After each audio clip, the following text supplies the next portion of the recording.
Charol Daniela Escudero Rayo es una profesora e investigadora que trabaja con la educación y el lenguaje. Se graduó en literatura y lengua castellana y tiene una maestría en educación. Ella cree que la palabra y el cuerpo son herramientas importantes para construir comunidad y pensamiento crítico.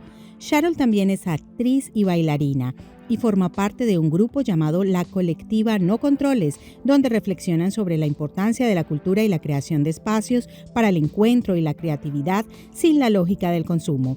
Su trabajo se enfoca en crear formas de enseñanza más sensibles y comunitarias. Hoy, en el Ágora Charlas con Ángela, conoceremos la vida y obra de Charol Daniela Escudero Rayo.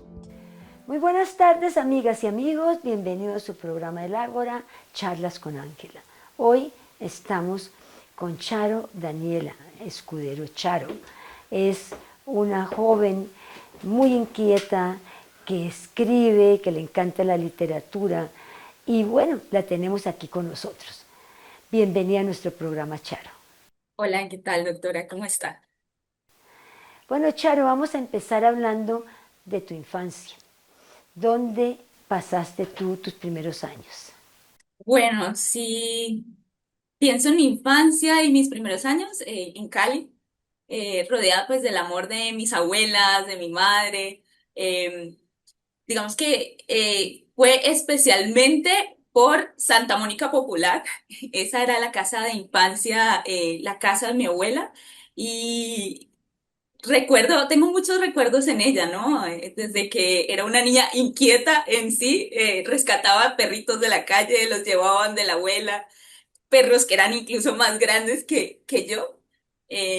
Tengo un recuerdo muy, muy bonito de ello. Y también tengo el recuerdo de el cuidado y el amor de mi abuela materna, Ruth, que, que estuvo siempre pendiente de nosotros, ¿no? Como la mayoría de las abuelas en Colombia, que cuidan y acompañan también esa maternidad de toda madre colombiana. Claro que sí, es la ética del cuidado de las madres. ¿A dónde estudiaste, Charo? Yo estudié, bueno, estuve en realidad en varios colegios, ¿no? Em, por alguna razón, ya cuando la casa de mi abuela materna se vendió, estuvimos rotando por diferentes lugares. Puedo decir que estudié como en 9 colegios diferentes, entonces estuve como constantemente en uno u otro, ¿no? Y finalmente me gradué en el Colegio Ciudad de Cali, cerca del Confandi del Prado. Ya, y tú terminaste de estudiar y luego entraste en la universidad inmediatamente o tuviste un tiempo de hacer alguna otra cosa. Bueno, en realidad yo tuve una pausa, hice una pausa dentro de la dinámica para estudiar. Siempre fui una estudiante muy, muy destacada, pero a nivel financiero, pues hubo una época en la que no pude pagar precisamente el ICFES. Entonces tuve que tener una pausa para estudiar y seguir aplicando al ICFES. Em, lo presenté y finalmente cuando lo presenté tuve un muy buen puntaje para entrar a una universidad que quería, que era la ICESI. Eh, digamos que dentro de eso también en la ICESI y también las coincidencias apenas abrían la licenciatura en literatura justo cuando pude presentar el ICFES, entonces entré a la carrera que quería en la universidad que deseaba entrar y eso fue pues una gran sincronía. No, pues muy interesante, ¿verdad? Esa parte tuya y cómo llegas a la literatura. Te voy a mostrar esta imagen y me dices qué te recuerda. Ok. Ok, ¿qué me recuerda? Me recuerda a mi abuela. Mi abuela, durante mucho tiempo en mi infancia, ella estuvo vinculándose al proyecto Nachira y ella, me acuerdo de los paseos desde Cali, del transporte desde Cali hasta llegar a Palmira, donde estaba Nachira, eh, los eventos que habían, recuerdo también una infancia y también el juego en el campo, ver a los cuis, las mujeres trabajando y vendiendo, los núcleos que en ese momento se vinculaban dentro de Nachira y todos los modelos pues, de negocio que surgían a partir de él. Entonces recuerdo también como ese cariño de mi abuela llevándome de la mano a conocer el lugar donde trabajó y finalmente logró uno de sus sueños más importantes, que fue pues construir un lugar, primero de la mano de otras mujeres que la acompañaron y por otro lado conseguir su hogar, que eso también fue muy importante, su mansión. Sí, ella siempre la llamó su mansión. ¿Y tú recuerdas en esos momentos en qué era lo que tu madre más se dedicó? ¿Te acuerdas del noni?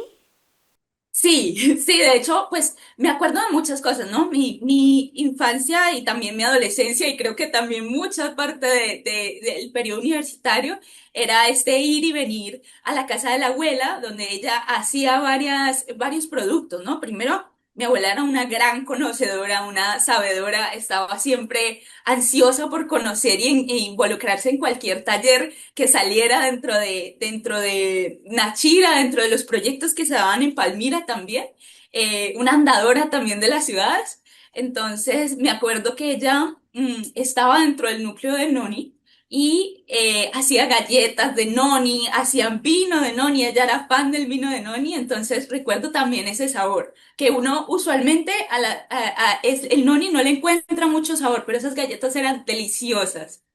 Sí, el noni tenía un olor muy fuerte y tu mamá fue de las que por muchísimo tiempo también se dedicó a sacar el extracto de noni. Yo creo que casi ella fue de las últimas porque yo recuerdo que ella hasta hace muy poco vendía todavía el extracto de noni, pero me imagino que ese olor nunca te vas a olvidar. En especial el del vino de Noni, ¿no? Es un sabor poco común, pero el sabor sorprende. El olor es poco común, pero el sabor sorprende mucho. Y en especial el de las galletas de Noni también, ¿no? Muchos recuerdos, ¿verdad?, de esa época. Y pues yo me acuerdo también de ti, me acuerdo de cuando estabas, cuando ibas y también la felicidad que sentía tu abuela, doña Ruth, como la llamábamos, pues para recibirte también. Charo, te voy a mostrar esta imagen. Bueno, esta es la entrada de mi universidad, mi alma mater. Algo muy interesante, pienso, de la universidad es que cuando estaba más pequeño, bueno, más en la adolescencia, noveno grado, uno en plena crisis existencial de, ay, ¿a qué voy a hacer cuando me gradúe? ¿Qué será a lo que me voy a dedicar?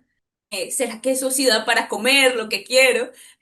Recuerdo que yo estaba muy decidida por estudiar literatura, licenciatura en literatura. Yo siempre dije, quiero ser escritora. Bueno, también tenía otro sueño por ahí, que era ser bióloga, estudiar biología y escribir para la National Geographic, que todavía no he renunciado a él, por supuesto, pero sí quería dedicarme a escribir y me veía escribiendo. Entonces, una de las grandes inspiraciones precisamente para escribir era mi abuela, sus historias, cuando me contaba todo lo que ella hacía, su infancia, su adolescencia, su proceso de migración desde el, San Roque, Antioquia, hasta acá, a Cali, y finalmente todo su proceso de vida respecto a cuando tuvo sus hijos, cuando conoció el proyecto, cuando conoció a su amor, su grande amor que fue mi abuelo.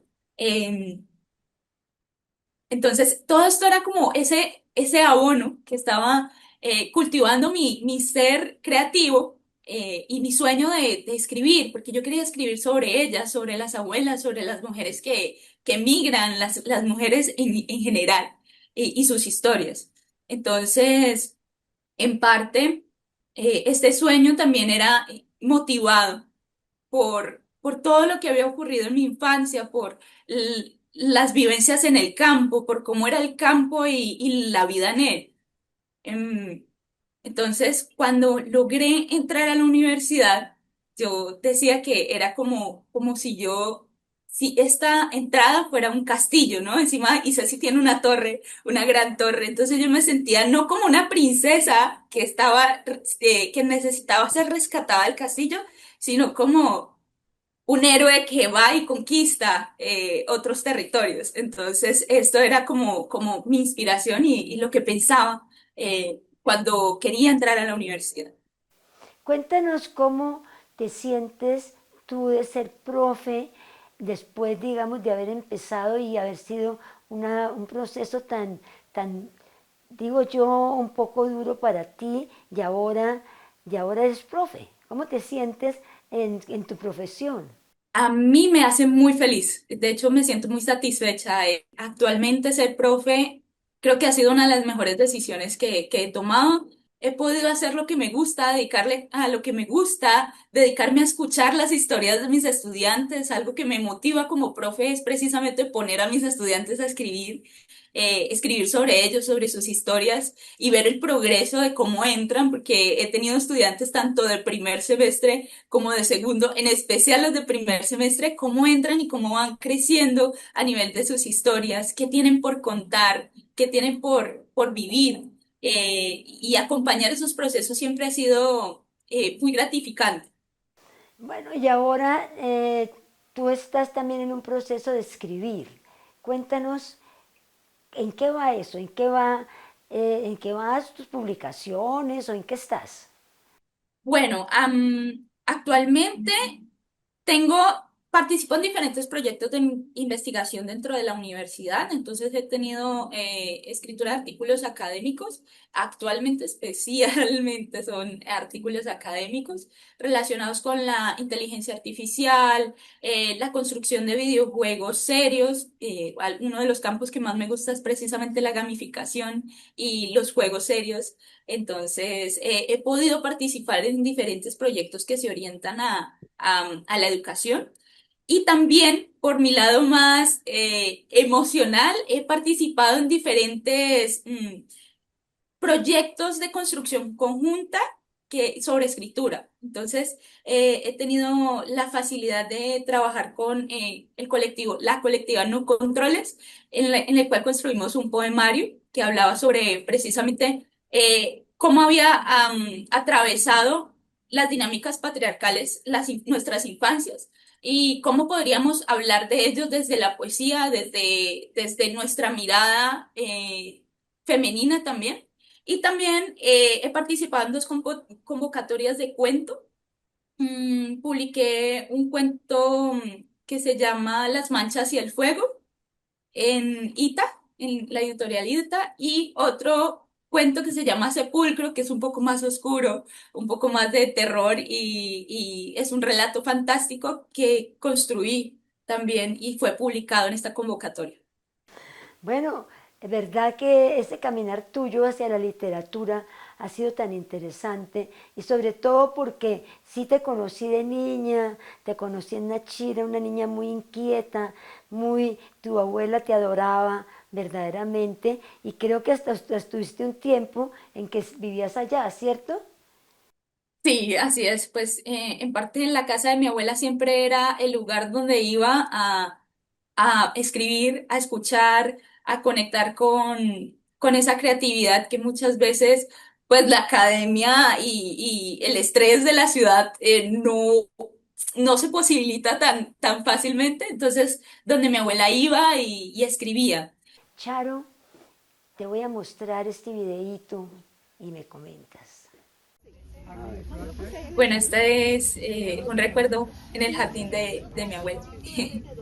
Este fue un árbol de guayabo que sembramos en conmemoración precisamente a su partida, pero también en conmemoración a su vida, en honor a todo el recorrido y la historia que ella ha tenido ahí en su mansión. El jardín de la abuela ha sido muy especial, ¿no? Porque en él he podido observarla cultivando, haciendo lo que amo, cuidando con tanto amor sus plantas y pude y agradezco mucho mm, haberla podido observar y escuchar sus historias. Eh, Mi abuela ya no está con nosotros, pero quedan sus historias, sus recuerdos y todo el amor que dejó. Tú leíste un cuento muy especial, algo que habías escrito para tu abuela, y veo que tu abuela ha sido tu musa, tu inspiración también para muchos de tus escritos. ¿Qué nos dices tú de esa relación tuya con ella? He escrito sobre ella, de hecho, de su historia, dentro de mis cursos de la universidad, ella era mi inspiración. Escribí un cuento costumbrista precisamente para hablar de ella, que era mi agridulce San Roque, que hablaba pues de toda la trayectoria que ella tuvo que pasar también con su abuela, su propia abuela. A mi abuela la cuidó su propia abuela porque venía también de unas costumbres y un lugar, no lugar, donde digamos, las barreras económicas, las barreras en la educación, mi abuela siempre decía, yo solo hice hasta el primero de primaria, mi hija. Me alegra que usted haya podido graduarse de estas carreras y creo que también recuerdo a una profe en la universidad y es que si algo nos da la educación es esa posibilidad de trascender esas barreras que muchas veces se han heredado, ¿no? Mi abuela no hizo sino hasta el primero de primaria, mi madre se graduó de bachillerato y casi termina la universidad, y yo actualmente pude estudiar y ser docente dentro de la universidad. Y entonces esto también es como un alimento para la esperanza y los sueños de que ese cambio, esa progresión, ese crecimiento dentro de las sociedades que también suelen ser más vulnerables, puede ser posible. Charo, esa relación tuya con las madres, con tu madre, con tu abuela, tú también veo que en alguna forma mencionas la palabra matriarcado. ¿Qué significa eso para ti? Bueno, cuando hablamos de matriarcado, hablamos también de sociedades de cuidado un poco más pensadas en eso que se le ha atribuido casualmente solo a las mujeres, pero que habitan en todos, y es estas dinámicas de cuidado, aprendizaje sobre el cuidado, sobre unión entre las comunidades que son más cercanas y más pensadas, no desde el individualismo, no desde solo el consumo, sino desde una unión y afecto y sensibilidad que habitan en Sí, cada uno de nosotros. ¿verdad que sí? Y naturalmente Nachira se ha basado en eso, en una ecoaldea matriarcal de la economía del cuidado. Tú tienes un poemita que nos encantaría escuchar.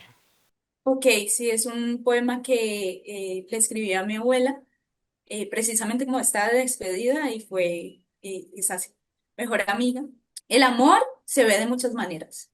Para mí el amor tiene las formas de unas manos, haciendo arepas, arando la tierra, echando alcohol en la panza y pies de un nieto para quitar el dolor de estómago, ayudando a pasar a una calle, aún con miedo, en especial si una calle tiene tanto dolor en el recuerdo. Por eso, tal vez aprendí a no soltar tu mano. El amor tiene las manos de una abuela, unas manos marcadas por el paso del tiempo y el trabajo duro. Manos que, aunque parecen frágiles, son tan firmes. Manos que, aunque parecen duras, son tan suaves y cálidas. El amor tiene también la forma de un oído, el de una nieta que escucha atenta cada historia, como si leyera un libro. Tiene la forma de unos labios que se arrugan en un beso en la frente o pronuncian palabras de gratitud. Tiene todos los climas, escorrer de la lluvia, acurrucarse en los rayitos del sol, navegar en la tormenta y por ende tiene todas las flores y frutos. Es en sí mismo tierra fértil. Mi abuela decía que la muerte entraba por los pies y por eso dormía con medias. De niña, mi abuela aprendió a ayudar a bien morir a las personas en agonía.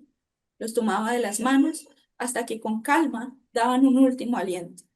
Y hoy sé todo lo que significa sostener una mano, aun cuando soltarla significa despedirse eternamente. Qué hermoso, ¿verdad?